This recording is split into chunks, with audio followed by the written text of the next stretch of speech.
Aarush heights સોસાયટીમાં ધૂળેટી અલગ જ અંદાજમાં ઉજવવામાં આવી।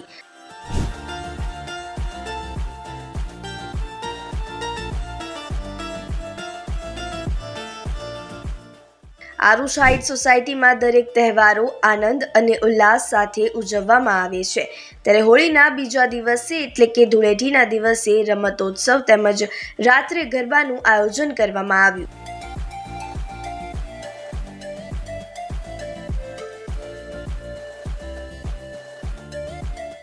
અત્યારના કોમ્પિટિશન અને દેખાદેખીના જમાનામાં બહુ ઓછી જગ્યાએ સંપ જોવા મળતો હોય છે, ત્યારે કહેવતમાં પણ કીધું છે કે સંપ ત્યાં જંપ, એટલે કે સંપ રાખીને કોઈ પણ તહેવાર કે કાર્ય કરવામાં આવે તો તે તહેવારનો ઉત્સાહ અલગ જ જોવા મળતો હોય છે।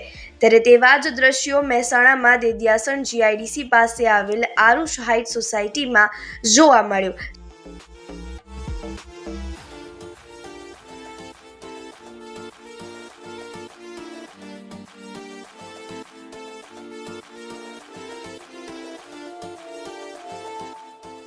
જ્યાં સંપ, સૂર્યોદય ભાવ અને એકતાની એક અલગ જ પરિભાષા જોવા મળી।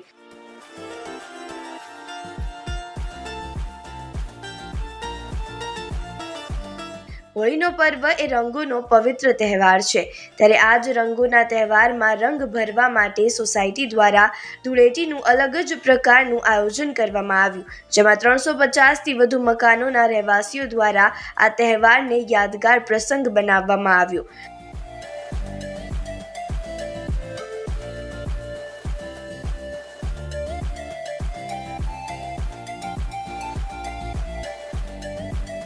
વધુમાં લોકો એકબીજા સાથે વધારે સમય વિતાવી શકે તે માટે દરેક વયના લોકોને સાથે રાખીને રમતો રમાડવામાં આવી।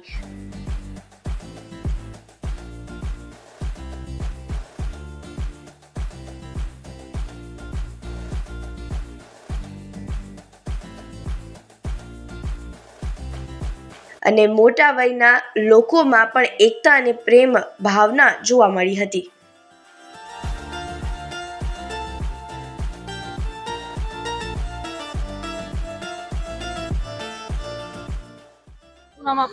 કિરણ પટેલ।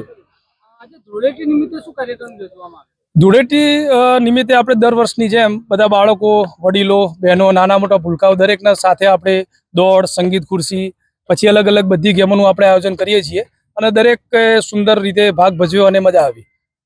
આયોજનનો મુખ્ય હેતુ શું?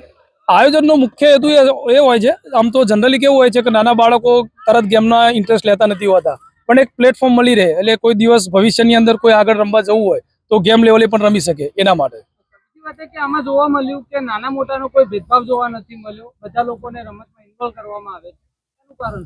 આમ તો શું હોય છે કે દરેકનો આપણે એક ઉદ્દેશ્ય હોય છે કે બધા સાથે મળીને કામ કરીએ, એટલે મેઇન ઉદ્દેશ્ય એ હતો કે બધા હળી મળીને રહે, કોઈ નાના મોટાનો વિખવાદ દૂર થાય અને બધા સંપીને કામ કરે, એ માટે જ આપણે આ આયોજન કરી રહ્યા હતા।